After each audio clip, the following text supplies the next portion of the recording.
നാളുകൾക്ക് ശേഷം ഇതേയും ദൈവജനമായിട്ട് നിങ്ങളുടെ മുമ്പാകെ അവസരം ഞാൻ ദൈവത്തെ ശ്രദ്ധിക്കുന്നു. കുടുംബമായി ഞങ്ങൾ ജീവിതം ക്ഷേമമായി മുമ്പോട്ട് പോകുന്നു. നിങ്ങളുടെ പ്രാർത്ഥന ഞങ്ങൾക്ക് ആവശ്യമാണ്. പ്രാർത്ഥനയിൽ ഞങ്ങളെ കുടുംബമായി ഓർക്കണം എന്ന് ഓർക്കുകയാണ്. ഇന്ന് എൻ്റെ ഹൃദയത്തിൽ പ്രേരണയുള്ള വിഷയം നമ്മൾ പലപ്പോഴും ധ്യാനിക്കുകയും സംസാരിക്കുകയും ചെയ്തിട്ടുള്ള ഒരു വേദഭാഗമാണ്. പത്രോസിൻ്റെ ഒന്നാം ലേഖനം 1-ാം അധ്യായത്തിൻ്റെ ആദ്യത്തെ 2 വാക്യങ്ങളാണ് ശ്രദ്ധിക്കുവാനായിട്ട് ആഗ്രഹിക്കുന്നു. 1 പത്രോസ് 1-ാം അധ്യായത്തിൻ്റെ ആദ്യത്തെ 2 വാക്യങ്ങൾ. യേശുക്രിസ്തുവിന്റെ അപ്പോസ്തലനായ പത്രോസ്, പൊന്തോസിലും ഗലാത്യയിലും കപ്പദോക്യയിലും ആസ്യയിലും ബിഥുന്യയിലും ചിതറിപ്പാർക്കുന്ന പരദേശികളും പിതാവായ ദൈവത്തിന്റെ മുന്നറിവിനൊത്തവണ്ണം ആത്മാവിന്റെ വിശദീകരണം പ്രാപിച്ച് അനുസരണം കാണിപ്പാനും യേശുക്രിസ്തുവിന്റെ രക്തത്താൽ തളിക്കപ്പെടുവാനുമായി വൃദ്ധന്മാരുമായവർക്ക് എഴുതുന്നത് നിങ്ങൾക്ക് കൃപയും സമാധാനവും വർദ്ധിക്കുമാറാകട്ടെ. അപ്പോസ്തലനായ പത്രോസ് എഴുതിയ ലേഖനമാണിത്. ഇതിന്റെ പശ്ചാത്തലമൊക്കെ നമുക്കറിയാം. വളരെയധികം പീഡകളിൽ കൂടെയും പരീക്ഷകളിൽ കൂടെയും അപ്പോസ്തല വാക്കുകളിൽ അഗ്നിശോധനയിൽ കൂടെ കടന്നുപോയിക്കൊണ്ടിരിക്കുന്ന ചിതറിപ്പാർക്കുന്ന അല്ലെങ്കിൽ പല സ്ഥലങ്ങളെ പേരുകളോട് പറഞ്ഞിട്ട് ഞാൻ ആവർത്തിക്കുന്നില്ല. ചിതറിപ്പാർക്കുന്ന വിശ്വാസികളെ ഉത്സാഹിപ്പിക്കുവാനും ദൈവപക്ഷത്ത് വിശ്വസ്തരായി നിൽക്കുവാനും ഉദ്ബോധിപ്പിച്ചുകൊണ്ട് എഴുതുന്നതായ ഒരു ലേഖനമാണ് ഇത്. അവിടെ വായിക്കുന്ന ഒരു പ്രത്യേക വാക്ക് പരദേശികൾ എന്നാണ്. ചിതറിപ്പാർക്കുന്ന പരദേശികൾ. ഇത് യഹൂദന്മാരല്ല, മറ്റ് ജാതികളിൽ നിന്നോ യഹൂദന്മാരല്ലാത്തതിൽ നിന്നോ വേർപെട്ട് വന്നവരും പല സ്ഥലങ്ങളിൽ പാർക്കുന്നവരുമാണ് എന്നാണ് നാം ഇതിൻ്റെ ഉള്ളടക്കം വായിക്കുമ്പോൾ മനസ്സിലാക്കാനായിട്ട് കഴിയും. എന്നാൽ എൻ്റെ ശ്രദ്ധയിലേക്ക് കടന്നു വന്ന വാക്ക് ഇങ്ങനെ ചിതറിപ്പാർക്കുന്ന ദൈവമക്കളെ വിശേഷിപ്പിക്കുന്ന ഒരു പ്രത്യേക വാക്കും. അത് അവസാനം നാം കാണുന്നു വൃദ്ധന്മാരായ. വൃദ്ധന്മാരെന്ന് പറഞ്ഞാൽ തെരഞ്ഞെടുക്കപ്പെട്ടവരാണ് എന്ന്. ഇത് ആ വിഷയത്തോട് ബന്ധപ്പെട്ടാണ് ചില കാര്യങ്ങൾ ഈ ഭാഗത്ത് തന്നെ നിന്നുകൊണ്ട് നിങ്ങളോട് സംസാരിക്കുവാൻ എനിക്ക് താല്പര്യം ദൈവം നൽകിയിരുന്നു. ഈ വിഷയം തെരഞ്ഞെടുക്കപ്പെട്ടവരെന്നുള്ള വിഷയം പൗലോസിന്റെയും കൊരിന്ത്യർ ലേഖനത്തിലും കൊലോസ് ലേഖനത്തിലും ഒക്കെ വളരെ വിശദമായിട്ട് കൈകാര്യം ചെയ്തിട്ടുണ്ട്. എന്നാൽ പത്രോസ് ഇവിടെ ഉപയോഗിക്കുന്ന വാക്ക് വൃദ്ധന്മാർ അല്ലെങ്കിൽ തിരഞ്ഞെടുക്കപ്പെട്ടവർ, ഇലക്ട് എന്നുള്ള വാക്കാണ് അവിടെ ഉപയോഗിക്കുന്നത്. എന്താണ് ഈ വാക്കുകൊണ്ട് അർത്ഥമാക്കുന്നത് എന്ന് ഞാൻ ഈ ഭാഗത്ത് നിന്ന് ചിന്തിക്കാനായിട്ട് കഴിയുന്നത്. പഴയ നിയമം നാം പഠിക്കുമ്പോഴേ അവിടെ വായിക്കുമ്പോൾ നമുക്ക് കാണാൻ സാധിക്കും ഇസ്രായേൽ ജാതിയാണ് ദൈവത്താൽ തിരഞ്ഞെടുക്കപ്പെട്ട ജാതിയായിട്ട് വളരെ വിസ്തരിച്ച് അവിടെ പറയുന്നതായിട്ട് കാണാൻ സാധിക്കും. അബ്രഹാമിനെ ദൈവം തിരഞ്ഞെടുത്തു. ജഡപ്രകാരം അബ്രഹാമിന്റെ സന്തതികളായ ഇസ്രായേൽ ജനത്തിലാണ് ആ പ്രത്യേകമായ പേരും വിശേഷണവും ഒക്കെ ഉണ്ടായത്. അത് നമ്മൾ 1-2 വാക്യങ്ങൾ വായിച്ച് സത്യത്തിലേക്ക് കൊണ്ടുവരാൻ ആഗ്രഹിക്കുന്നു. ആവർത്തന പുസ്തകം 7-ാം അധ്യായം. ആവർത്തന പുസ്തകം 7-ാം അധ്യായത്തിന്റെ 6-ാം വാക്യം നാം വായിക്കുമ്പോൾ അത് കാണാനായിട്ട് സാധിക്കും. നിന്റെ ദൈവമായ യഹോവയ്ക്ക് നീ ഒരു വിശുദ്ധ ജനമാകുന്നു. ഭൂതലത്തിലുള്ള സകല ജാതികളിലും വെച്ച് നിന്നെ തനിക്ക് സ്വന്തം ജനമായിരിക്കേണ്ടതിന് നിന്റെ ദൈവമായ യഹോവ തിരഞ്ഞെടുത്തിരിക്കുന്നു. 14-ാം ആവർത്തന പുസ്തകത്തിന്റെ 14-ാം അധ്യായത്തിന്റെ 2-ാം വാക്യം കൂടി വായിക്കാം. നിന്റെ ദൈവമായ യഹോവയ്ക്ക് നീ വിശുദ്ധ ജനമല്ലോ. ഭൂതലത്തിലുള്ള സകല ജാതികളിലും വെച്ച് തനിക്ക് സ്വന്തം ജനമായിരിക്കാൻ യഹോവ നിന്നെ തിരഞ്ഞെടുത്തിരിക്കുന്നു. ഇവിടെ ഇസ്രായേൽ ജനത്തോട് പറയുന്നത് പ്രത്യേക വാക്ക്. തിരഞ്ഞെടുത്തത് എന്തിനു വേണ്ടിയാണ് എന്നോട് പറയുന്നുണ്ട്.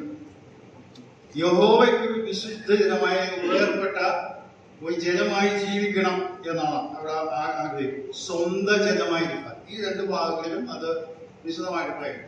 അപ്പോൾ അവരെ തിരഞ്ഞെടുത്തപ്പോൾ അവർക്ക് പ്രത്യേകമായ കൽപ്പനകളും നിയമങ്ങളും പ്രമാണങ്ങളൊക്കെ നൽകി.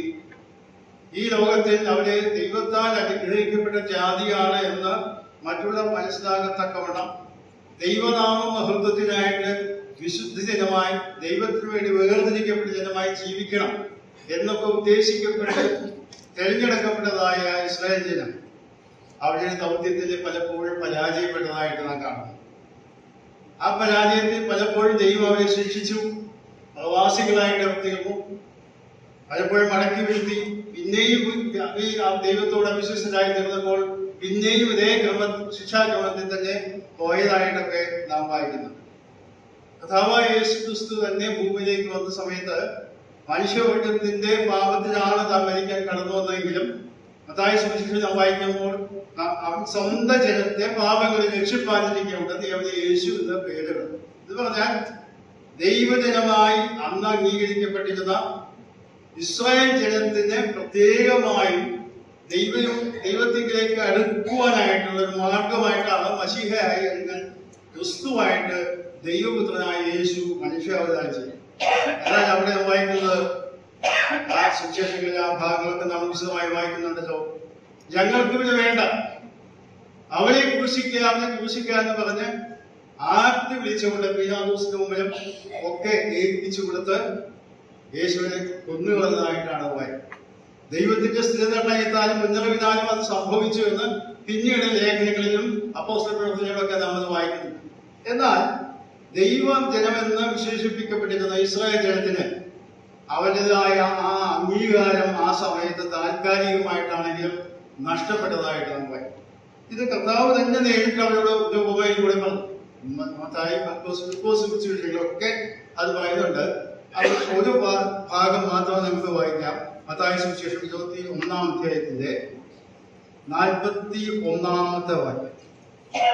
അവൻ ആ വല്ലാത്തവരെ വല്ലാതെ നിഗ്രഹിച്ചു, തക്ക സമയത്ത് അനുഭവം കൊടുക്കുന്ന വേറെ കുടിയാന്മാർക്ക് തോട്ടം ഏൽപ്പിക്കും എന്ന് അവർ അവനോട് പറഞ്ഞു. ഇവിടെ അതിന്റെ ആ ഉപമ ആരംഭിക്കുന്ന 33-ാം വാക്യം മുതലാണ്. അവര് ആ ഉപമയിൽ കൂടെ പറയുന്നത് പലരെയും മരിച്ചു, അവരെയൊക്കെ കുന്നുകളഞ്ഞു.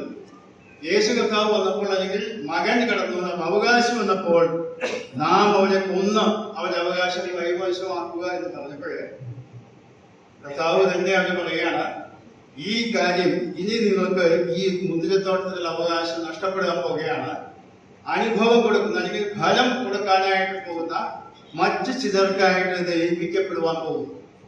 ഇത് അത് കേട്ടതായ പരീക്ഷന്മാർക്കും ശാസ്ത്രന്മാർക്കും ഇത് മനസ്സിലായി. കാരണം അതിന്റെ 45-ാം വാക്യത്തില് നാം വായിക്കുന്നു, അവന്റെ ഉപമകളെ മഹാപുരോഹിതന്മാരും പരീക്ഷരും കേട്ടിട്ട് തങ്ങളെ കൊണ്ട് പറയുന്നു എന്നറിഞ്ഞ് അവനെ പിടിപ്പാൻ അന്വേഷിച്ചു. അപ്പോൾ തങ്ങളെ ഉദ്ദേശിച്ചാണ്, പരീക്ഷന്മാരായ യഹൂദന്മാരെ കുറിച്ചാണ് ഈ ഉപമ പറഞ്ഞത് നമുക്ക് വ്യക്തമായിട്ട് മനസ്സിലായിട്ടും അവരെ പ്രതികരണം, അവരെ പിടിക്കണം, അവരെ ഒതുക്കണം, ഈ ലോകത്ത് മാറ്റിക്കളയണം എന്നുള്ള ചിന്താഗതി. എന്നാൽ അവർ ദൈവത്തിന്റെ പദ്ധതി നാം റോമാലേഖനം വായിക്കുമ്പോൾ മനസ്സിലാക്കുന്നു, തൽക്കാലത്തേക്ക് ചില കാലഘട്ടത്തേക്ക് അവർ മാറ്റി നിർത്തിക്കൊണ്ട് ദൈവസഭയ്ക്ക് ആ അംഗീകാരം നൽകിയതായിട്ട്. അങ്ങനെ നൽകപ്പെട്ടതായ ദൈവമക്കളായ നമ്മെ കുറിച്ച് ഇവിടെ പറയുന്നത് ദൈവത്താൽ തിരഞ്ഞെടുക്കപ്പെട്ടത്. ഇവിടെ ജീവിതത്തിന്റെ പല സാഹചര്യങ്ങളിൽ കൂടി നാം കടന്നു പോകുമ്പോൾ നാം വിസ്മരിച്ചു പോകുന്ന ഒരു കാര്യം, നമ്മുടെ ജീവിതത്തിലെ പരാജയങ്ങളോ അല്ലെങ്കിൽ മറ്റുള്ളവരെ നമ്മളെ പരിഗണിക്കുന്നതോ ഒക്കെ നമുക്ക് വേണ്ടത്ര സുഖകരമല്ലാത്തൊരു അവസ്ഥ വരുമ്പോൾ നമ്മുടെ മനസ്സിൽ നിന്നുമാകുന്ന ചിന്ത, ഞാനിപ്പോ ആരാ, എന്നെ ആരെ പരിഗണിക്കാൻ. എന്നാൽ ഇവിടെ പത്രോസ് പറയുകയാണ്, അല്ലയോ വിശ്വാസികളെ, നിങ്ങൾ വലിയ പരീക്ഷയിൽ കൂടെ കടന്നു പോകുകയാണ്. പത്രോസിന്റെ ലേഖനം നാം വായിച്ചാൽ പിന്നീട് കാണാം, അവരെ ദുഷിക്കുകയും അവരെ കളിയാക്കുകയും അവരെ ആദ്യം ഒറ്റപ്പെടുത്തുകയും ചെയ്യുന്ന ഒരു മനോഭാവത്തിൽ കൂടെ ജീവിച്ചു പോകുന്ന വിശ്വാസികളെ പത്രോസോട് ഒപ്പിക്കാൻ ദൈവത്താൽ തിരഞ്ഞെടുക്കപ്പെട്ടവരാണ് നിങ്ങൾ. ഇവിടെ നാം വായിക്കുന്ന ഒരു വാക്കുകൂടെ ഉണ്ട്, പിതാവായ ദൈവത്തിന്റെ മുന്നറിവിനെ ഒത്തവണ്ണം തിരഞ്ഞെടുക്കപ്പെട്ടവരാണ്. അതായത് ഇപ്പോൾ ഇസ്രായേൽ ജനം ഈ പാപം ചെയ്തപ്പോൾ മാറ്റപ്പെട്ടതായ ഒരു അവസ്ഥാവിശേഷമല്ല ഇത്. ദൈവത്തിന്റെ സർവജ്ഞാനത്തിൽ മുന്നറിവിൽ ദൈവസഭ എന്നുള്ള സംവിധാനം നിലവിലുണ്ടായിരുന്നു. അതായത് അത് വെളിപ്പെട്ടിരുന്നില്ല. എഫേസ്യ ലേഖനം 3-ാം അധ്യായത്തിലേക്ക് നാം കടന്നു വരുമ്പോൾ അപ്പോസ്തലൻ പൗലോസ് ആണല്ലോ ദൈവസഭയെ കുറിച്ചുള്ളതായ ആ കാര്യങ്ങൾ വെളിപ്പെട്ടത്. അപ്പൊ എഫേസ്യ ലേഖനം 3-ാം അധ്യായത്തിന്റെ 9, 10, 11 വാക്യങ്ങൾ നമുക്ക് വായിക്കാം. സകലവും സൃഷ്ടിച്ച ദൈവത്തിൽ അനാദികാലം മുതൽ മറഞ്ഞുകിടന്ന മർമ്മത്തിന്റെ വ്യവസ്ഥ ഇന്നതെന്ന് എല്ലാവർക്കും പ്രകാശിപ്പാനുമായി ഈ കൃപ നൽകിയിരിക്കുന്നു. അങ്ങനെ ഇപ്പോൾ സ്വർഗത്തിൽ വാഴ്ചകൾക്കും അധികാരങ്ങൾക്കും ദൈവത്തിന്റെ ബഹുവിധമായ ജ്ഞാനം അവൻ നമ്മുടെ കർത്താവായ യേശുക്രിസ്തുവിൽ നിവർത്തിച്ച അനാദി നിർണയ പ്രകാരം സഭ മുഖാന്തരം അറിയായി വന്നു. ആ ഭാഗത്ത് ശ്രദ്ധിച്ചാൽ 2 പ്രാവശ്യം ആവർത്തിച്ച് വഴി പറയുന്ന വാക്കാണ് ദൈവത്തിൽ അനാദികാലം മുമ്പ് മറഞ്ഞു കിടന്ന മർമ്മമായിട്ടുള്ള ദൈവസഭ. അത് രഹസ്യമായിട്ടിരിക്കുന്നു. എന്നാൽ അത് തക്ക സമയത്ത് വെളിപ്പെടുത്തപ്പെട്ടു. നമ്മെ ദൈവസഭയുടെ അംഗങ്ങളാകാൻ തിരഞ്ഞെടുത്തു. അപ്പോൾ ഇസ്രായേൽ ജനം പാപം ചെയ്തപ്പോഴും അവരെ തള്ളിക്കളഞ്ഞപ്പോഴും മാത്രമായിട്ട് ദൈവത്തിന് തോന്നിയ ഒരു വിചാരമല്ല ഇത്. ദൈവത്തിന്റെ സർവജ്ഞാനത്തിൽ യുഗങ്ങൾക്ക് മുൻപേ, ഇവിടെ അനാദികാലം നമ്മുടെ മറ്റു തരത്തിൽ പേര് വായിക്കുമ്പോൾ യുഗങ്ങൾക്ക് മുൻപേ ദൈവത്തിന്റെ ജ്ഞാനത്തിൽ ദൈവം തീരുമാനിച്ചിട്ടുള്ളതാണ് ഇത് ദൈവസഭ. കർത്താവ് തന്നെ മത്തായി സുവിശേഷം 16-ാം അധ്യായത്തിൽ പറയുന്നുണ്ടല്ലോ, ഞാൻ എന്റെ സഭയെ പണിയും. അപ്പോൾ സഭയെ പണിയാനായിട്ട് കൂടെയാണ് കർത്താവിന്റെ കുരിശുമായിട്ടാണ്. എന്നാൽ ഞാൻ ഇവിടെ പറയാൻ ഉദ്ദേശിക്കുന്നത്, ഈ അനുഭവം നമുക്കുണ്ടായതിന്റെ കർത്താവ് ദൈവത്തിന്റെ അനാദി നിർണയപ്രകാരം അല്ലെങ്കിൽ മുന്നറിവിനൊത്തവണ്ണമാണ് ഇത് മനസ്സിലാക്കുന്നത്. അപ്പോൾ നാം മനസ്സിലാക്കേണ്ടത്, ജീവിതത്തിൽ പ്രതിസന്ധികൾ വരുമ്പോൾ, നിരാശകൾ വരുമ്പോൾ നാം നമ്മെ തന്നെ ഓർമ്മിപ്പിക്കേണ്ട ഒരു കാര്യം, ഞാൻ ദൈവത്താൽ തിരഞ്ഞെടുക്കപ്പെട്ട ഒരു വ്യക്തിയാണ്.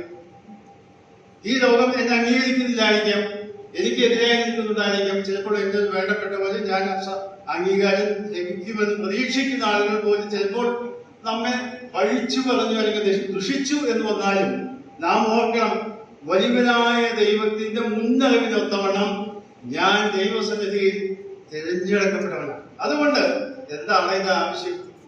നാം യോഹന്നാൻ സുവിശേഷം 15-ാം അധ്യായത്തിൽ കടന്നു വരാം. കർത്താവായ യേശു ക്രിസ്തുവിനെ തന്റെ ശിഷ്യന്മാരോട് പറഞ്ഞ ഒരു വാക്കുണ്ട്. യോഹന്നാൻ സുവിശേഷം 15-ാം അധ്യായത്തിന്റെ 16-ാം വാക്യം. നിങ്ങൾ എന്നെ തിരഞ്ഞെടുത്തു എന്നല്ല, ഞാൻ നിങ്ങളെ തിരഞ്ഞെടുത്തു, നിങ്ങൾ പോയി ഫലം കായ്ക്കേണ്ടതിനും നിങ്ങളുടെ ഫലം നിലനിൽക്കേണ്ടതിനും നിങ്ങളെ ആക്കി വെച്ചുമിരിക്കുന്നു. നിങ്ങൾ എന്റെ നാമത്തിൽ പിതാവിനോട് അപേക്ഷിക്കുന്നൊക്കെ അവൻ നിങ്ങൾക്ക് തരുവാനായിട്ട് തന്നെ. ആദ്യ ഭാഗമാണ് ഞാൻ ഊന്നൽ കൊടുക്കുവാനായിട്ട് ആഗ്രഹിക്കുന്നത്. നിങ്ങൾ എന്നെ തിരഞ്ഞെടുത്തു എന്നല്ല, ഞാൻ നിങ്ങളെ തിരഞ്ഞെടുത്തു, നിങ്ങൾ പോയി ഫലം കായ്ക്കേണ്ടതിനും നിങ്ങളുടെ ഫലം നിലനിൽക്കേണ്ടതിനും നിങ്ങളാക്കി വെച്ചിരിക്കുന്നു. ഇസ്രായേൽ ജനത്തിനെ ഉദ്ദേശിച്ചതും അത് തന്നെയാണ്. ദൈവത്തിന്റെ മഹത്വത്തിനായിട്ട് ഈ ഭൂമിയിൽ വേർതിരിക്കപ്പെട്ടവരായി നിൽക്കണം എന്നുള്ളതായിരുന്നു ഒരു ഉദ്ദേശം. എന്നാൽ അവരതിന് പരാജയപ്പെട്ടു. എന്നാൽ പുതിയ നിയമസഭയ്ക്ക് ഇവിടെ കർത്താവായ യേശു ക്രിസ്തു അപ്പോസ്തലന്മാരുടെ അല്ലെങ്കിൽ ശിഷ്യന്മാരോട് പറയുകയാണ്, ഞാനാണ് നിങ്ങളെ തിരഞ്ഞെടുത്തത്. നിങ്ങൾ എന്നെ തിരഞ്ഞെടുത്തതല്ല, ഞാൻ നിങ്ങളെ തിരഞ്ഞെടുത്തു, നിങ്ങൾ പോയി ഫലം കായ്ക്കുക. അപ്പോൾ ഫലം കായ്ക്കുക എന്ന് പറഞ്ഞാൽ കർത്താവിന്റെ സേവനത്തിൽ മുൻപോട്ട് പോകണം, പുരോഗമനപരമായ വർധനവ് നിങ്ങൾക്കുണ്ടാകണം, ആത്മീയ ജീവിതത്തിൽ നിങ്ങൾ കർത്താവിന്റെ തലയോളം വളരണം എന്നുള്ളതായ ആശയങ്ങളൊക്കെ നാം കാണുന്നു. ലേഖനത്തിലും ഈ ആശയങ്ങൾ നമുക്ക് കാണാൻ സാധിക്കും.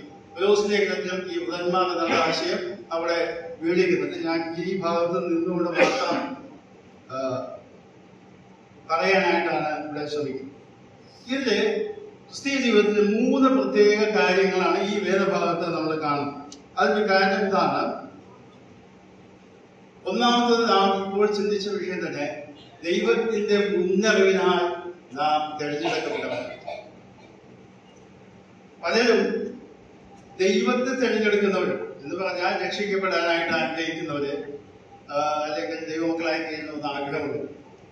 വേദപുസ്തകം പഠിക്കുമ്പോൾ നാം മനസ്സിലാക്കുന്ന ഒരു കാര്യം, ദൈവത്തിന്റെ ആത്മാവ് ഒരു വ്യക്തിയിൽ പ്രവർത്തിക്കാത്ത കാലത്തോളം, പാപത്തെക്കുറിച്ചും നീതിയെക്കുറിച്ചും ന്യായത്തെക്കുറിച്ചും ബോധ്യപ്പെടുത്താത്ത കാലത്തോളം അത് വ്യക്തിപരമായി അവന്റെ അനുഭവമായിട്ട് രൂപാന്തരപ്പെടുന്നില്ല.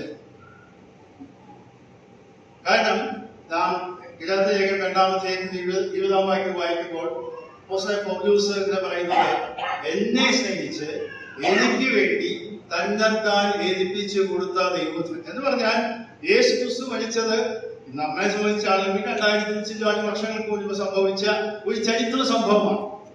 എന്നാൽ അത് എന്നെ സ്നേഹിച്ച് എനിക്ക് വേണ്ടിയാണെന്നുള്ള തിരിച്ചറിവുണ്ടാക്കുമ്പോഴാണ് ഒരു വ്യക്തി പാപബോധമുള്ളവനായി തീർന്ന കർത്താവിന്റെ രക്ഷയുടെ അംഗമായി തീരുന്നത്, ദൈവസഭയുടെ അംഗമായി തീരുന്നത്.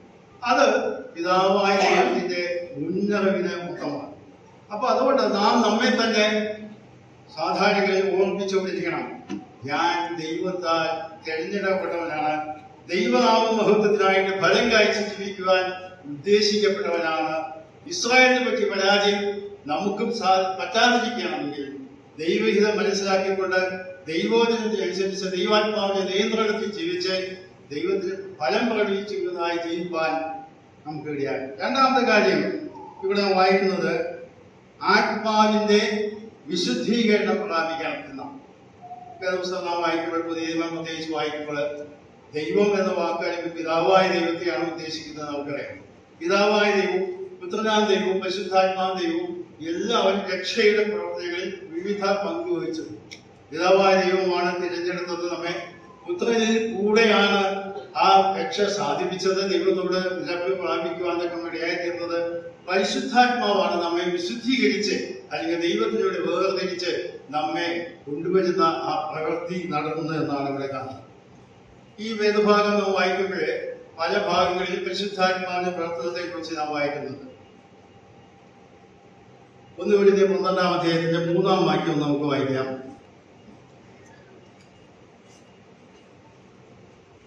ആകയാൽ ദൈവാത്മാവിൽ സംസാരിക്കുന്നവൻ ആരും യേശു ശപിക്കപ്പെട്ടവൻ എന്ന് പറയുകയില്ല. പരിശുദ്ധാത്മാവിലല്ലാതെ യേശു കർത്താവ് എന്ന് പറയുവാൻ ആർക്കും കഴിയുകയില്ല എന്ന് ഞാൻ രണ്ടാമത്തെ ഭാഗത്തേക്കാണ് നിങ്ങളെ മുന്നിൽ ശ്രദ്ധ കൊടുക്കാൻ ആഗ്രഹിക്കുന്നത്.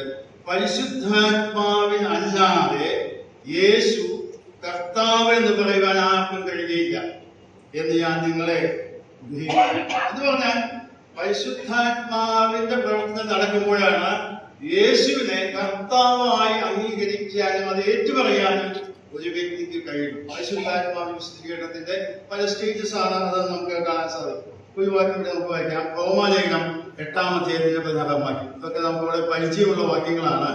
അവിടെ ഞാൻ വായിക്കുന്നത്, ദൈവാത്മാവ് നടത്തുന്നവർ ഏവരും ദൈവത്തിന്റെ മക്കളാകുന്നു. 16-ാം വാക്യമാണ്. നാം ദൈവത്തിന്റെ മക്കൾ എന്ന് ആത്മാവ് താനും നമ്മുടെ ആത്മാവോട് കൂടെ സാക്ഷ്യം പറയുന്നു. ദൈവത്തിന്റെ ആത്മാവ് നമ്മുടെ ആത്മാവിനോട് സാക്ഷ്യം പറയുന്നു, നാം ദൈവമക്കളാണ്. അപ്പോൾ അനുദിന ജീവിതത്തിൽ ചിലപ്പോഴൊക്കെ സംശയം നമുക്കുണ്ടാകാം. യഥാർത്ഥത്തിൽ രക്ഷിക്കപ്പെട്ടവരാണ്, ദൈവമക്കളാണെങ്കിലും ചില സാഹചര്യങ്ങളോ ചില പാപങ്ങളിൽ പെടുമ്പോഴോ അല്ലെങ്കിൽ പരാജയങ്ങളൊക്കെ സംഭവിക്കുമ്പോഴോ അല്ലെങ്കിൽ നിരാശ വരുന്ന സാഹചര്യം വരുമ്പോൾ ഞാൻ ദൈവമകനാണോ അല്ലെങ്കിൽ ദൈവമകളാണോ എന്നുള്ള സംശയമൊക്കെ ചിലപ്പോൾ നമ്മുടെ മനസ്സിലേക്ക് കടന്നു വരാം. എന്നാൽ ഇവിടെ അപ്പോസ്തലനായ പൗലോസ് റോമൻ വിശ്വാസികളെ ഉദ്ബോധിപ്പിക്കുന്നത് നമുക്കും ബാധകമാണല്ലോ. അവിടെ പറയുന്നത് നാം ദൈവത്തിന്റെ മക്കളെന്ന് ആത്മാവ് താനും നമ്മുടെ ആത്മാവോടുകൂടെ സാക്ഷ്യം. പലപ്പോഴും പലർക്കും നഷ്ടപ്പെട്ടുകൊണ്ടിരിക്കുന്ന ഒരു അനുഭവമാണ് ഇന്ന് രക്ഷിക്കപ്പെടുക എന്നുള്ള അനുഭവത്തിലേക്ക് പലരും കടന്നു വരുമ്പോൾ പറ്റുന്ന സംഭവം പാപബോധമോ അല്ലെങ്കിൽ രക്ഷയുടെ അനുഭവമോ വേണ്ടത്ര ഉൾക്കൊള്ളാതെ ഏറ്റുപറഞ്ഞ് പ്രാർത്ഥിച്ച് ദൈവമക്കളായി തീരുന്ന അവസ്ഥാവിശേഷം. അവർക്കുണ്ടാകുന്ന പ്രശ്നം നാം അവരോട് വ്യക്തിപരമായി ചോദിച്ചാൽ അറിയാം. അവരുടെ ഉള്ളിൽ ഈ സാക്ഷ്യം അവർക്ക് അനുഭവിക്കാനായിട്ട് കഴിയുന്നില്ല. നാം ദൈവഭക്തി എന്ന വിഷയത്തെ കുറിച്ചാണ് വ്യാഴാഴ്ച ദിവസങ്ങൾ അവിടെ കേട്ടുകൊണ്ടിരിക്കുന്നത്. അതിന്റെ വിവിധമായ വിഷയങ്ങളും മേഖലകളൊക്കെ നാം വിശദീകരിക്കുന്നുണ്ട്. നാം കടന്നു വന്ന് കേൾക്കുകയാണെങ്കിൽ കൂടുതൽ അനുഗ്രഹമായിരിക്കും എന്ന് ഞാൻ പ്രതീക്ഷിക്കാം. ഞാൻ സാന്ദർഭികമായിട്ട് അത് പറഞ്ഞു എന്ന് മാത്രമേ ഉള്ളൂ. ഇവിടെ പലപ്പോഴും ഇതെങ്ങനെ മനസ്സിലാക്കാനായിട്ട് കഴിയും? ഒരു വിശ്വാസി പാപം ചെയ്യുമ്പോൾ, പാപം ചെയ്യാനായിട്ട് പ്രേരിപ്പിക്കപ്പെട്ട ചില തെറ്റായ കാര്യങ്ങൾ ചെയ്യുമ്പോൾ അവന്റെ മനസ്സാക്ഷിയിൽ ദൈവം കുറ്റബോധം വരുത്തുകയും നീ ദൈവത്തിന്റെ മകനാണ് എന്നുള്ള കാര്യം ഓർമ്മിപ്പിക്കുകയും ചെയ്യുന്ന സന്ദർഭം അല്ലെങ്കിൽ അനുഭവം ഒരു വ്യക്തിക്ക് ഉണ്ടാകുന്നില്ലെങ്കിൽ നാം ചിന്തിക്കേണ്ടതാണ്, ഞാൻ യഥാർത്ഥത്തിൽ രക്ഷിക്കപ്പെട്ടവർ തന്നെയാണെങ്കിൽ. പാപം ചെയ്യുമ്പോഴും അത് വേറൊരാൾ അല്ലെങ്കിൽ അത് ചൂണ്ടിക്കാണിച്ചു കൊടുക്കുമ്പോഴും ദൈവത്തിന്റെ ആത്മാവ് ദൈവത്തിന്റെ ധ്യാനത്തിലൂടെ ബോധ്യപ്പെടുത്തുമ്പോഴും കുറ്റബോധമോ പാപബോധമോ ആ വ്യക്തിക്ക് ഉണ്ടാകുന്നില്ലെങ്കിൽ ദൈവത്തിന്റെ ആത്മാവ് അവന്റെ ഹൃദയത്തിൽ പ്രവർത്തിക്കുന്നില്ല, അവനോട് സാക്ഷ്യം പറയുന്നില്ല, നീ ദൈവത്തിന്റെ മകനാണ്. അതുകൊണ്ട് വളരെ ഗൗരവത്തോടുകൂടെ ഈ കാര്യം നാം കാണേണ്ടത്. 3-ാമത്തെ ഭാഗത്തേക്ക് ഞാൻ ഉദ്ദേശിച്ചു പെട്ടെന്ന് കിടക്കട്ടെ. 3-ാമത്തെ ഭാഗം നാം പലപ്പോഴും ശ്രദ്ധിക്കാത്ത ഒരു വാക്കാണ്. കാരണം ഞാൻ ഈ വാക്യം നോക്കുമ്പോൾ അവിടെ വായിക്കുന്നത് അനുസരണം കാണിപ്പാൻ എന്നാണ്. ഇതിന്റെ മറ്റൊരു തർജ്ജിമ ഞാൻ ഈ അടുത്ത് വായിക്കുകയുണ്ടായി. ആധുനിക വിവർത്തനം എന്ന് പറഞ്ഞ് ബൈബിൾ സൊസൈറ്റിയിൽ ഇറക്കിയിട്ടുള്ളത് ഈ ബൈബിൾ സൊസൈറ്റി ഇറക്കിയ വേദപുസ്തക തർജ്ജിമ. അത് പദാനുപദ തർജ്ജമയല്ല, ഗുഡ് ന്യൂസ് ബൈബിൾ എന്ന ഇംഗ്ലീഷ് ബൈബിളിന്റെ ഒരു വിവർത്തനമാണ് എന്നാണ് വിചാരിക്കുന്നത്. ആശയം പെട്ടെന്ന് മനസ്സിലാക്കാനായിട്ട് കഴിയും. ഞാൻ ആ വാക്യം അതിൽ നിന്ന് വായിച്ചു നോക്കിയപ്പോൾ ഇങ്ങനെയാണ് മനസ്സിലായത്. ഈ ഭാഗം ആരംഭിക്കുന്നത് ഇങ്ങനെയാണ്: യേശു ക്രിസ്തുവിനെ അനുസരിക്കുവാനും അവിടുത്തെ രക്തം തളിച്ച് ശുദ്ധീകരിക്കപ്പെടുവാനുമായി ദൈവത്താൽ തിരഞ്ഞെടുക്കപ്പെടുകയും ആത്മാവിനാൽ പവിത്രീകരിക്കപ്പെടുകയും ചെയ്തവരാണ് നിങ്ങൾ. അപ്പോൾ ആത്യന്തികമായി പറഞ്ഞാൽ നമ്മുടെ വീണ്ടെടുപ്പിന്റെ പ്രശ്നം നാം ദൈവമക്കളായി തീർന്നു സ്വർഗത്തിലേക്ക് പോകുന്നു എന്ന് മാത്രമല്ല, യേശു ക്രിസ്തുവിന് വിധേയരായി അല്ലെങ്കിൽ യേശു ക്രിസ്തുവിനെ അനുസരിച്ച് ജീവിക്കാനായിട്ട് തിരഞ്ഞെടുക്കപ്പെട്ടവരാണ് നാം. രക്ഷിക്കപ്പെട്ടപ്പോൾ നമ്മുടെ പല ആൾക്കാർ ചോദിക്കും സ്വർഗത്തിൽ പോകാനാണ്. അത് ശരിയാണത്. ഈ ലോകത്തിൽ ദൈവഭയമുള്ളവരായി ജീവിക്കാൻ അത് ശരിയാണ്. എന്നാൽ ഇവിടെ പറയുന്ന വാക്കുകൾ വ്യക്തതയോടുകൂടി പറയുന്നു, യേശു ക്രിസ്തുവിനെ അനുസരിക്കുവാൻ വേണ്ടി കൂടെയാണ് നിങ്ങളെ തിരഞ്ഞെടുക്കുന്നത്. പഴയ നിയമ ഭക്തരായിട്ടുള്ള ഇസ്രായേൽ ജനത്തിന് സാധിക്കാതെ പോയതും അതാണ്. ദൈവത്തെ അനുസരിക്കുവാനോ ദൈവകൽപ്പനകൾ പ്രമാണിക്കാൻ കഴിയാതെ പോയി അവർ പരാജയപ്പെട്ടു. അതുകൊണ്ടാണ് ദൈവം അവരോട് തൽക്കാലത്തേക്ക് ദൈവത്തിന്റെ പദ്ധതി മാറ്റി നിർത്തി ദൈവസഭ രംഗപ്രവേശനം ചെയ്തതായിട്ടൊക്കെ നാം വായിക്കുന്നു. എന്നാൽ ഇവിടെ നാം വായിക്കുന്നത് അതിനെ ഇടയാക്കുന്നത് യേശു ക്രിസ്തു രക്തത്താൽ തളിക്കപ്പെടുക എന്നുള്ള വാക്കാണ്.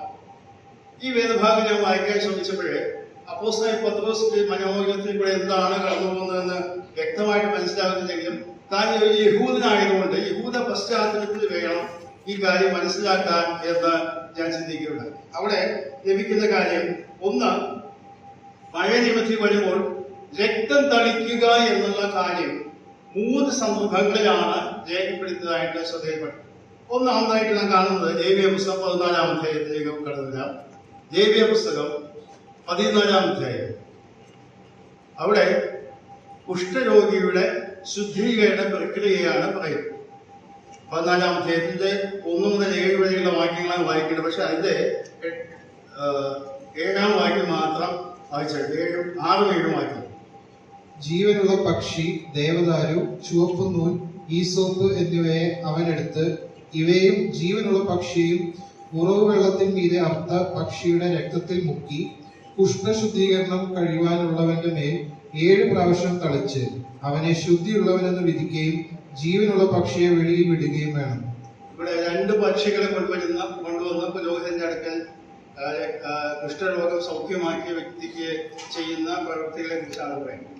അതിൽ ഒരു പക്ഷിയെ കൊന്ന് അതിന്റെ രക്തമെടുത്ത് ഈ വ്യക്തിയുടെ മേൽ തെളിക്കണം. അവിടെ മറ്റു ക്രമീകരണങ്ങളും പറയുന്നുണ്ട്. ജീവനുള്ള പക്ഷി ഒരെണ്ണത്തിന് ജീവൻ അവിടെ വെളിയിൽ വിടണം. അപ്പോൾ 2 കാര്യമാണ് അവിടെ സാധിക്കുന്നത്. ഒന്ന്, ഇവൻ ശുദ്ധിയുള്ളവനാണെന്ന് വിധിക്കപ്പെടും. രക്തത്തെളിപ്പ് എന്ന് പറഞ്ഞാൽ പഴയ നിയമത്തിൽ കുഷ്ഠരോഗി ശുദ്ധീകരണം പ്രാപിച്ചു. രണ്ടാമത്തെ വെളിയിലെ പക്ഷിയെ വിടുന്നതിന്റെ സൂചന ഇനി സമൂഹത്തെ നിരക്കാൻ സ്വതന്ത്രമായി ജീവിക്കാം. ഇതുവരെ പാപകുഷ്ഠം എന്ന് പറയുന്ന ആ കുഷ്ഠത്തിൻ്റെതായ മാലിന്യം പേരിൽ സമൂഹത്തിൽ നമ്മൾ ഒറ്റപ്പെട്ടവനായി ആരുമായിട്ട് സഹകരിക്കാൻ നിർത്തില്ലാതെ ഒറ്റപ്പെട്ട് ജീവിക്കേണ്ട ആ വ്യക്തിക്ക് ഇപ്പോൾ ലഭിക്കുന്ന അവസ്ഥ ശുദ്ധീകരണം പ്രാപിച്ചു എന്ന് മാത്രമല്ല, അവന് സ്വതന്ത്രനായിട്ട് സമൂഹത്തിൽ ജീവിക്കാനുള്ള അവകാശം ആ പുരോഹിതൻ പ്രഖ്യാപിക്കുക. അപ്പോൾ യേശുക്രിസ്തു രക്തത്താൽ തളിക്കപ്പെടുക എന്ന് പറഞ്ഞാൽ അതിനർത്ഥം അവന് പാപത്തിൽ നിന്നുള്ള സ്വാതന്ത്ര്യം, ശുദ്ധീകരണം ലഭിച്ചു എന്ന് മാത്രമല്ല, ക്രിസ്തീയ സ്വാതന്ത്ര്യം കർത്താവായ യേശുക്രിസ്തു നൽകുന്ന ആത്മീയ സ്വാതന്ത്ര്യം അനുഭവിച്ചുകൊണ്ട് ഈ ലോകത്തിൽ ജീവിക്കാനായിട്ട് അവന് കഴിയുന്നു. ഇവിടെ ആത്മീയ സ്വാതന്ത്ര്യം എന്ന് പറഞ്ഞാൽ ഞാൻ ഉദ്ദേശിക്കുന്നത് പാപത്തിന്റെ ദാസനായി ജീവിച്ചിരുന്ന വ്യക്തി ഇപ്പോൾ ക്രിസ്തുവിന്റെ രക്തത്താൽ ലഭിച്ച വീണ്ടും തളിപ്പ് പ്രകാരം ശുദ്ധീകരണം പ്രാപിച്ച് ക്രിസ്തുവിന്റെ സ്വാതന്ത്ര്യം പ്രാപിച്ച് പാപത്തിന് അതിജീവിക്കുന്ന ഒരു അനുഭവമുള്ളവനായിട്ട് അവൻ ജീവിക്കാനായിട്ട് ആവശ്യം. നാം ഗലാത്യ ലേഖനം വായിക്കുമ്പോൾ ആ ഗലാത്യ ലേഖനത്തെ പ്രതിപാദ്യ വിഷയം അതാണ് ക്രിസ്തുവിന്റെ സ്വാതന്ത്ര്യം. ആ സ്വാതന്ത്ര്യം എന്ന് പറയുന്നത് സമൂഹത്തിൽ ജീവിക്കുന്ന കാര്യത്തിൽ മാത്രമല്ല, നമ്മെ കീഴടക്കിയിട്ടുള്ള സ്വഭാവങ്ങൾ, പിതൃപാരമ്പര്യങ്ങൾ, പല ആചാരങ്ങൾ, നമ്മുടെ പല സമൂഹത്തിൽ നമ്മെ സ്വാധീനിക്കുന്ന പല രീതികൾ, ഇന്ന് വിശ്വാസികളായിട്ടുള്ള ആളുകളോട് പോലും പലപ്പോഴും സംസാരിച്ചു നോക്കിയാൽ പല കാര്യങ്ങള് അവർ തർക്കിക്കുന്നതായിട്ട് കാണാം. അപ്പൊ അവരോട് ചോദിക്കുകയാണ്, ദൈവവചനത്തിൽ ഈ പറയുന്നതിന് എന്താണ് അടിസ്ഥാനം ചോദിച്ചാൽ, അത് ദൈവവചനത്തിൽ പറയുന്നതല്ല, ഞങ്ങൾ അങ്ങനെ പരിചയിച്ചു വന്നിരുന്നതാണ്. പരിശീലിച്ചു വന്നിരുന്ന പിതാക്കന്മാരായിട്ട് അല്ലെങ്കിൽ ഞങ്ങൾ മുൻപ് കാര്യങ്ങളൊക്കെ പരിശീലിച്ചു. പ്രിയമുള്ള വിശ്വാസികളെ, ക്രിസ്തീയ സ്വാതന്ത്ര്യം എന്ന് പറയുന്നത് ആചാരാനുഷ്ഠാനങ്ങളിൽ മറ്റും നമ്മൾ മുൻപ് പരിചയിച്ചിരുന്ന അല്ലെങ്കിൽ നാം സമൂഹത്തിൽ നമ്മെ സ്വാധീനിക്കുന്ന ആ ആചാരാനുഷ്ഠാനങ്ങളിൽ സ്വാധീനത്തിൽ ജീവിക്കുക എന്നുള്ളതല്ല. യേശു ക്രിസ്തുവിന്റെ സ്വാതന്ത്ര്യം എന്ന് വെച്ച് പരിശുദ്ധാത്മാവിനെ കീഴ്പ്പെട്ട് ദൈവവചനത്തിനനുസരിച്ച് ജീവിക്കുക എന്നുള്ളതായ ആ ബലമാണ് ആത്മീയ സ്വാതന്ത്ര്യം. എന്നാൽ ആ മേഖലയിൽ പലപ്പോഴും ദൈവമക്കളായിട്ട് ആളുകൾ പരാജയപ്പെടുക. ഇപ്പോഴും അവരെ സ്വാധീനിക്കുന്ന പല കാര്യങ്ങളുണ്ട്. നാം പലപ്പോഴും വായിക്കുന്ന വാക്യമാണ്, ഇന്നും അത് ഉദ്ധരിക്കുകയുണ്ടായി. വ്യക്തവും പിതൃപാരമ്പര്യവുമായുള്ള നിങ്ങളുടെ നടപ്പിൽ നിന്ന് നിങ്ങൾ വീണ്ടെടുത്തിരിക്കുന്നത് പൊന്നു വെള്ളി മുതലായ ലോക വസ്തുക്കളെ കൊണ്ടല്ല, ക്രിസ്തു എന്ന നിർദോഷവും നിഷ്കളവുമായ കുഞ്ഞാടിന്റെ വിലയേറിയ രക്തമാണ്. അപ്പൊ ആ വാക്ക് ശ്രദ്ധിക്കൂ, വ്യക്തമായ പിതൃപാരമ്പര്യങ്ങൾ. എന്താ വാക്കിന്റെ അർത്ഥം? വിലയില്ലാത്തതായ ചില പാരമ്പര്യങ്ങളിൽ നമ്മുടെ മനസ്സ് കുടുക്കി കിടക്കുന്നുണ്ട്. ചില കാര്യങ്ങൾ വേദപുസ്തകം വിലക്കിയിട്ടുള്ളതും അല്ലെങ്കിൽ ആവശ്യമില്ല എന്ന് പറഞ്ഞിട്ടുള്ള കാര്യങ്ങളും ചെയ്യാനായിട്ടുള്ള വെമ്പൽ നമ്മുടെ മനസ്സ് അതിനു വേണ്ടി വെമ്പൽ കൊള്ളുകയാണ്, അല്ലെങ്കിൽ അതിനുവേണ്ടി ആഗ്രഹിക്കുകയാണ്. അത് തെറ്റിച്ചാൽ പലപ്പോഴും അത് വലിയ പാപമായിട്ട് അല്ലെങ്കിൽ തെറ്റായിട്ട് ഞാൻ പറയാൻ കാരണം, ചില വർഷങ്ങൾക്ക് മുമ്പ് ഇവിടെ ഒരു വിവാഹത്തിൽ ഞാൻ സംബന്ധിക്കുക. ആ വിവാഹം നടത്തിയ ആളെ പറ്റി ഞാൻ പറയുന്നില്ല. വിവാഹം നടത്തിയ ആള് അന്ന് സാധാരണ ചെയ്തു വരുന്ന രീതിയിൽ നിന്ന് ഏറ്റവും വ്യത്യാസപ്പെട്ട് ചില രീതിയിലാണ് ചെയ്തത്. അത് നമ്മുടെ സഭയിലുള്ള ചില യുവ സഹോദരന്മാർ, അത്ര ചെറുപ്പമല്ല, 30-40 വയസ്സൊക്കെ പ്രായമുണ്ട്. ആകെ പ്രശ്നമായി. എന്താ കാര്യം? നമ്മളത് ഇത്ര നാൾ പാലിച്ചുകൊണ്ട് വന്നിരുന്നത് അല്ല, അതിൽ നിന്നൊക്കെ വ്യത്യാസപ്പെട്ടാണ് കാര്യങ്ങൾ ചെയ്യുന്നത്. ഞാൻ ചോദിച്ചത്, ദൈവത്തിൽ ഏതെങ്കിലും പ്രമാണങ്ങൾ തെറ്റിച്ചോ അദ്ദേഹം? ഇല്ല, ദൈവവചന പ്രമാണമെന്നല്ല, നമ്മൾ കാലങ്ങളായി പരിചയിച്ചു പോരുന്ന രീതികളിൽ നിന്ന് വിഭിന്നമായ ഒരു രീതിയിൽ അദ്ദേഹം വിവാഹ ശുശ്രൂഷ നടത്തി. വ്യക്തിപരമായ എന്റെ അഭിപ്രായത്തിൽ വിവാഹ ശുശ്രൂഷ എന്ന് വേദപുസ്തകത്തിലുള്ളതല്ല. അത് നമ്മുടെ സഭയായി അല്ലെങ്കിൽ ഒരു സാമൂഹ്യമായ ചടങ്ങ് എന്ന നിലയിൽ ആത്മീയ അന്തരീക്ഷത്തിൽ നടത്തപ്പെടുന്ന നിയമപ്രകാരമുള്ള ഒരു ശുശ്രൂഷ എന്ന് മാത്രമേ ഉള്ളൂ. അപ്പൊ അതിന് പ്രത്യേക ക്രമങ്ങളൊന്നും നമുക്ക് രേഖപ്പെടുത്തി വേദപുസ്തകത്തിൽ നൽകപ്പെട്ടിട്ടുണ്ട്. അതിന് യോഗ്യമായ രീതിയിലും മനോഹരമായ രീതിയിലും അന്നത്തെ സമൂഹത്തിൽ ഉൾക്കൊള്ളുന്ന രീതിയിലൊക്കെ ചെയ്യുക എന്ന് മാത്രമേ. എന്നാൽ അത് തെറ്റിച്ചാൽ നമ്മുടെ മനസ്സാകെ കലുഷിതമായി, നാം ആകെ പറയും, ഓ ആകെ പ്രശ്നമായി. പ്രിയമുള്ളവരെ, നമ്മുടെ മനസ്സിൽ ഈ വ്യക്തമായ പിതൃപാരമ്പര്യങ്ങൾ സ്വാധീനം ചെയ്യുന്നതുകൊണ്ടാണ് ക്രിസ്തീയ സ്വാതന്ത്ര്യം അനുഭവിച്ച് നമുക്ക് ജീവിക്കാം. രണ്ടാമതായിട്ട്, ഈ രക്തത്തളിപ്പ് പഴയ നിയമത്തിൽ കാണുന്നത് പുരോഹിതന്മാരായാലും അല്ലെങ്കിൽ ലേവ്യ പുരോഹിതന്മാരെ ശുശ്രൂഷയ്ക്ക് വേണ്ടി വേർതിരിക്കുന്ന രംഗമാണ്. അതിന്റെ ഒരു വാക്യം മാത്രം വായിച്ചാൽ മതി. ലേവ്യ പുസ്തകം 8-ാം അധ്യായത്തിന്റെ 30-ാമത്തെ വാക്യം. മോശ അഭിഷേക തൈലവും യാഗപീഠത്തിന്മേലുള്ള രക്തവും കുറേശ്ശെ എടുത്ത് അഹരോന്റെ മേലും അവന്റെ വസ്ത്രത്തിന്മേലും അവന്റെ പുത്രന്മാരുടെ മേലും പുത്രന്മാരുടെ വസ്ത്രത്തിന്മേലും തളിച്ചു. അഹരോനെയും അവന്റെ വസ്ത്രത്തെയും അവന്റെ പുത്രന്മാരെയും പുത്രന്മാരുടെ വസ്ത്രങ്ങളെയും ശുദ്ധീകരിച്ചു. ഇവിടെ ശ്രദ്ധിക്കുക, ശുദ്ധീകരിക്കുന്നത് സേവനത്തിന് വേണ്ടിയാണ്. കർത്താവിന്റെ സേവനത്തിന്, ദൈവിക സേവനത്തിന് വേണ്ടി ഇവിടെ അഹരോനെയും പുത്രന്മാരെയും ഒക്കെ വേർതിരിക്കുന്ന രംഗമാണ് ഇത്. പുറപ്പാട് 29-ാം അധ്യായത്തിൽ ഈ ഭാഗം അവിടെ വെളിപ്പെടുത്തിയിട്ടുണ്ട്. ഞാൻ സമയത്തിന്റെ ദൗർലഭ്യം കൊണ്ട് പെട്ടെന്ന് ആ ഭാഗങ്ങളിലേക്ക് പോകാനായിട്ട് ശ്രമിക്കാതെ മുന്നോട്ട് പോവുകയാണ്. കർത്താവായ യേശു ക്രിസ്തുവിന്റെ രക്തത്തളിപ്പ് എന്ന് പറഞ്ഞ പാപമോചനവും ക്രിസ്തീയ സ്വാതന്ത്ര്യമല്ല, മാത്രമല്ല കർത്താവിന്റെ സേവനത്തിൽ കർത്താവിനെ ശുശ്രൂഷിക്കുവാൻ കൂടി വേർതിരിക്കപ്പെട്ട് വിശുദ്ധീകരിക്കപ്പെട്ടവരാണ് നാം എന്നുള്ള ചിന്ത നമ്മെ വിളിക്കും. പലപ്പോഴും പലരും മനസ്സിലാക്കുന്നത് ഞായറാഴ്ച ദിവസങ്ങളിൽ യോഗത്തിൽ കടന്നു വരിക, പറ്റാവുന്ന വലിയ പാട്ടൊക്കെ പാടുക, സ്വന്തം ചെയ്യുക, കടന്നു പോകുക എന്നല്ലാതെ മറ്റൊരു ശുശ്രൂഷകളിലും സംബന്ധിക്കാനോ ഈ ക്രിസ്തീയ സേവനങ്ങളിൽ പങ്കെടുക്കാനോ വലിയ ആവേശമോ താല്പര്യമില്ല. എന്നാൽ കർത്താവിന്റെ രക്തത്താൽ നമ്മെ തളിച്ച് നമ്മെ ശുദ്ധീകരിച്ചതിന്റെ പ്രധാനപ്പെട്ട ഉദ്ദേശങ്ങളിൽ രണ്ടാമത്തെ കാര്യം ക്രിസ്തീയ സേവനത്തിൽ ശുശ്രൂഷയിൽ നാം വ്യാപൃതനായിരിക്കണം എന്നുള്ളതാണ്. അതിന്റെ മേഖല ഏതാണോ എന്നുള്ള ദൈവമാണ് നമുക്ക് വെളിപ്പെടുത്തി തരുന്നത്. അതിനനുസരിച്ച് നാം മുമ്പോട്ട് പോകുവാനായിട്ട് ശ്രദ്ധിക്കേണ്ടത് ആവശ്യമാണ്. അലസരായിരിക്കാനോ ഒരു നിസ്സംഗരായിരിക്കാനോ ദൈവമക്കളെ കുറിച്ച് ദൈവം ആഗ്രഹിക്കും. മൂന്നാമത്തെ ഭാഗത്തേക്ക് കിടക്കട്ടെ. പഴയ നിയമത്തിലെ ഏറ്റവും പ്രധാനപ്പെട്ട ഒരു രംഗമാണ് കാണുന്നത്. വെളിപ്പാട് 24-ാം അധ്യായത്തിന്റെ 1 മുതൽ 8 വരെയുള്ള വാക്യങ്ങളാണ് വായിക്കേണ്ടത്. എന്നാൽ അത് മുഴുവൻ വായിക്കാനായിട്ട് ഞാൻ ആഗ്രഹിക്കുന്നില്ല. 24-ാം അധ്യായത്തിന്റെ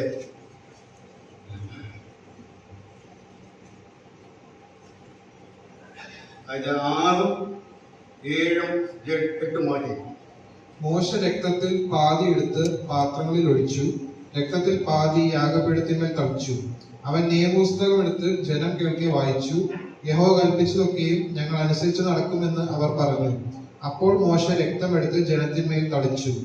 ഈ സകല വചനങ്ങളും ആധാരമാക്കി യഹോവ നിങ്ങളോട് ചെയ്തിരിക്കുന്ന നിയമത്തിന്റെ രക്തം ഇതാ എന്ന് പറഞ്ഞു. ഇവിടെ പഴയ നിയമത്തിലെ ഇസ്രായേൽ ജനത്തിൽ ചെയ്ത പഴയ നിയമ വ്യവസ്ഥയുടെ ആ സ്ഥാപനത്തിന്റെ കാര്യമാണ് അവിടെ ഒരു വാക്ക് ശ്രദ്ധിച്ചോ. ഈ സകല വചനങ്ങളോട് ആധാരമാക്കി യഹോവ നിങ്ങളോട് ചെയ്തിരിക്കുന്ന നിയമത്തിന്റെ രക്തം ഇതാ എന്ന് പറഞ്ഞു. 7-ാം വാക്യത്തിന്റെ അവസാനം വായിക്കുന്നത് യഹോവ കൽപ്പിച്ചതൊക്കെ ഞങ്ങൾ അനുസരിച്ച് നടക്കുമെന്ന് അവർ പറഞ്ഞു. അപ്പോൾ പഴയ ആ നിയമം അവിടെ സ്ഥാപിച്ചത് ദൈവത്തെ അനുസരിച്ച് നടക്കുവാനായിട്ടുള്ള അവരുടെ പ്രതിജ്ഞയാണ് അവിടെ. പുതിയ നിയമവിശ്വാസികളായിട്ടുള്ള നാം, പുതിയ നിയമ വിശ്വാസികളെ വിശദീകരിക്കേണ്ടതാണ്. എങ്കിൽ ഇവിടെ എളുപ്പത്തിൽ പറയാം, യേശു കർത്താവിന്റെ രക്തം കർത്തമേശ സ്ഥാപിച്ച സമയത്ത് കർത്താവ് ഇത് എന്റെ പാപമോചനത്തിനായി ചെയ്യുന്ന പുതിയ നിയമത്തിലുള്ള എന്റെ രക്തം. പുതിയ നിയമം സ്ഥാപിച്ചത് കർത്താവ് യേശു ക്രിസ്തു രക്തച്ചൊരിച്ചിലോടുകൂടിയാണ്. ആ പുതിയ നിയമം പഴയ നിയമത്തിൽ തന്നെ പറയപ്പെട്ടിട്ടുള്ളതാണ്. അതിന്റെ ഭാഗങ്ങൾ എടുത്ത് വിശദീകരിക്കുമ്പോൾ ഞാൻ സമയം എടുക്കുന്നില്ല. യിരെമ്യാ പ്രവചനം 31-ാം അധ്യായത്തിൽ വളരെ വ്യക്തമായിട്ട് പറയുന്നുണ്ട്. അതുപോലെ എസ്കേലിന്റെ പ്രവചനം 36-ാം അധ്യായത്തിൽ പറയുമ്പോൾ അല്ലെങ്കിൽ മറ്റു പല ഭാഗങ്ങളിലും പഴയ നിയമത്തിൽ തന്നെ പറഞ്ഞിട്ടുള്ളതാണ് പുതിയ നിയമം ചെയ്യും എന്നുള്ളത്. ഇബ്രാഹിം നാം പഠിക്കുമ്പോൾ 9-ാം അധ്യായത്തില് അവിടെ പറയുന്നുണ്ട് ഈ പഴയ നിയമകാര്യങ്ങളൊക്കെ തന്നെ പുതിയ ക്രമം വരുന്നത് വരെ മാത്രം നിലവിലുണ്ടായിരുന്നാണ്. ഒരു വാക്യം നമുക്ക് വായിക്കാം. ഇബ്രാഹിം 9-ാം അധ്യായത്തിൽ 10-ാം വാക്യം. അവ ഭക്ഷ്യങ്ങൾ, പാനീയങ്ങൾ, വിവിധ സ്നാനങ്ങൾ എന്നിവയോടുകൂടെ ഗുണീകരണ കാലത്തോളം ചുമത്തിയിരുന്ന ജഡീക നിയമങ്ങൾ അത്രേ. നമ്മുടെ മലയാളം തർജ്ജമയിൽ വന്നിട്ടുള്ള ഒരു അവ്യക്തതയാണത്. ഗുണീകരണ കാലം എന്നാണ് ഇവിടെ എഴുതിയിട്ടുള്ളത്. ഗുണീകരണ കാലം എന്ന് പറയുന്നത് പുതിയ ക്രമം. മറ്റേത് പുതിയ തർജ്ജമയിലേക്ക് അത് തിരുത്തിയിട്ടുണ്ട്. ഇംഗ്ലീഷിൽ വായിച്ചു വയ്ക്കാൻ അൺടിൽ ദ ന്യൂ ഓർഡർ എന്നാണ്. പുതിയ ക്രമം വരുന്നത് വരെ, അഥവാ പുതിയ നിയമം കർത്താവ് സ്ഥാപിക്കുന്നത് വരെ മാത്രം പ്രസക്തി ഉള്ളതാണ് പഴയ നിയമകൽപ്പനകളെല്ലാം തന്നെ. നമ്മെ സംബന്ധിച്ചിടത്തോളം അത് ബാധകമായിട്ടുണ്ട്. ഇവിടെ വായിക്കുന്നത് ഗുണീകരണ കാലത്തോളം അല്ലെങ്കിൽ നവീകരണ കാലത്തോളം അല്ലെങ്കിൽ പുതിയ ക്രമം സ്ഥാപിക്കുന്നത് വരെ പാലിക്കുവാനായിട്ട് ഉദ്ദേശിക്കപ്പെട്ടതാണ് പഴയ നിയമ യാഗങ്ങളും അതിന്റെ ക്രമങ്ങളൊക്കെ. ഇവിടെ പറയുന്നത് പഴയ നിയമം സ്ഥാപിച്ചപ്പോൾ തന്നെ പറയുന്നു നിങ്ങൾ അനുസരിക്കേണ്ടതെന്നാണ് എഴുതുന്നത്. ഇവിടെ ആ വാക്കാണ് ഇവിടെ പത്രോസ് എടുത്ത് പറയുന്നത് യേശു ക്രിസ്തുവിനെ അനുസരണം കാണിക്കാനാണ്. ഞാൻ എന്റെ വാക്കുകൾക്ക് ഇവിടെ വിരാമം ആഗ്രഹിക്കുന്നു. യേശു ക്രിസ്തുവിന്റെ രക്തത്താൽ കളിക്കപ്പെട്ടപ്പോൾ പഴയ നിയമത്തിൽ സ്ഥാപിച്ച അതേ ആശയങ്ങൾ തന്നെ ഇവിടെ എടുക്കുകയാണ്. ഒന്ന്, ശുദ്ധീകരണം പ്രാപിക്കുന്നു, ക്രിസ്തീയ സ്വാതന്ത്ര്യം അനുഭവിച്ച് ജീവിക്കാൻ സാധിക്കും. 2, ക്രിസ്തീയ സേവനത്തിനായിട്ട് അവൻ വേർതിരിക്കപ്പെടണം. 3, യേശു ക്രിസ്തുവിനെ അനുസരിച്ച് ജീവിക്കുവാൻ അവൻ സമർപ്പിക്കപ്പെട്ടവനായിട്ട്. ഇന്ന് പലപ്പോഴും പലരും വിചാരിക്കുന്നത് ഞങ്ങൾക്ക് ശരിയെന്ന് തോന്നുന്നതും ഞങ്ങൾക്ക് ബോധ്യമുള്ള കാര്യങ്ങൾ മാത്രമേ ഞങ്ങൾ അനുസരിക്കുന്നു. എന്നാൽ ഒരു കാര്യം വ്യക്തമായിട്ട് പറയട്ടെ, നാം യേശു ക്രിസ്തുവിനെ കർത്താവായി സ്വീകരിച്ചപ്പോൾ നാം മനഃപൂർവ്വം പറഞ്ഞ ഒരു കാര്യമുണ്ട്, ഞാൻ പൂർണ്ണമായി അങ്ങയുടെ വിധേയത്വത്തിന് കർത്തൃത്വത്തിന് വിധേയമായി ജീവിച്ചുകൊള്ളാം എന്നതാണ്. നമ്മുടെ ക്രിസ്തീയ ബന്ധത്തെ താരതമ്യപ്പെടുത്തിയിട്ടുള്ള ഉദാഹരണം ഭാര്യാഭർത്തൃത്വത്തെ പറ്റിയാണല്ലോ. അത് കാര്യം പറയുന്നത് ഞാൻ ക്രിസ്തുവിനെയും സഭയെയും ഉദ്ദേശിച്ചാണ് പറയുന്നത് എന്ന് പറഞ്ഞുകൊണ്ടാണ് ക്രിസ്തീയ വിവാഹത്തെ അവിടെ വിശദീകരിക്കുന്നത്. അത് നമുക്കറിയാം, പ്രതിജ്ഞ ചെയ്ത് ജീവിതകാലം മുഴുവൻ പാലിക്കുവാൻ ഞാൻ തയ്യാറാണെന്നും ബാധ്യസ്ഥനാണെന്നും പറഞ്ഞുകൊണ്ടാണ് കുടുംബജീവിതത്തിലേക്ക് ഒരു ഭാര്യ ഭർത്താവ് പ്രവേശിക്കുന്നത്. ഇത് തന്നെയാണ് ഇവിടെയും സംഭവിക്കുന്നത്. ഒരു ക്രിസ്തു വിശ്വാസി രക്ഷിക്കപ്പെട്ട് ദൈവമനായിത്തീരുമ്പോൾ ഞാൻ കർത്താവിന് ജീവിതാന്ത്യം വരെ അനുസരിച്ച് പാലിച്ച് ജീവിച്ചുകൊള്ളാം എന്ന് പറയുന്നതാണ്. എന്നാൽ പലപ്പോഴും നാം അതിന്റെ ആദ്യ ഘട്ടം മാത്രമാണ് മനസ്സിലാക്കുന്നത്. സ്വർഗത്തിലേക്ക് പോകാനായിട്ടാണ് ഞാൻ രക്ഷിക്കപ്പെട്ടത്, നരകത്തിലേക്ക് പോകാതിരിക്കാനാണ് രക്ഷിക്കപ്പെട്ടത്, നിത്യജീവൻ പ്രാപിക്കാനാണ്, പ്രാദേശിക സഭയോട് ചേരാനാണ്. ഇതൊക്കെ ശരിയാണ്. പക്ഷേ അതിനേക്കാൾ ഉപരി ജീവിതകാലം മുഴുവൻ യേശു ക്രിസ്തുവിന് വിധേയപ്പെട്ട് യേശു ക്രിസ്തുവിന് അനുസരിച്ച് ജീവിക്കാൻ വേണ്ടി വേർതിരിക്കപ്പെട്ടവരും കർത്താവിനാൽ തിരഞ്ഞെടുക്കപ്പെട്ടവരുമാണ്. അപ്പോൾ നമ്മുടെ തിരഞ്ഞെടുപ്പിന്റെ പ്രധാനപ്പെട്ട ഉദ്ദേശങ്ങൾ നാം തിരിച്ചറിയണം. ദൈവത്തിന്റെ മഹത്വത്തിനായി നിൽപ്പാനാണ്. പഴയ നിയമം ഇസ്രായേലിന് സാധിക്കാതെ പോയി. എന്നാൽ നമുക്ക് അങ്ങനെ സാധിക്കാതിരിക്കാൻ അവകാശമില്ലാതാണ്. നമുക്ക് എഴുതപ്പെട്ട തിരുവഴുതും ദൈവത്തിന്റെ പരിശുദ്ധാത്മ അധിവാസം നമുക്കുള്ളതുകൊണ്ട് ആ വചനങ്ങളനുസരിച്ച് ദൈവാത്മാവിന്റെ നിയന്ത്രണത്തിൽ ജീവിച്ച് ദൈവത്തെ മഹത്വപ്പെടുത്തി മുമ്പോട്ട് പോകുവാൻ ഈ ചെറിയ ചിന്തകളാൽ ദൈവം നമ്മെ സഹായിക്കട്ടെ. അത് നാം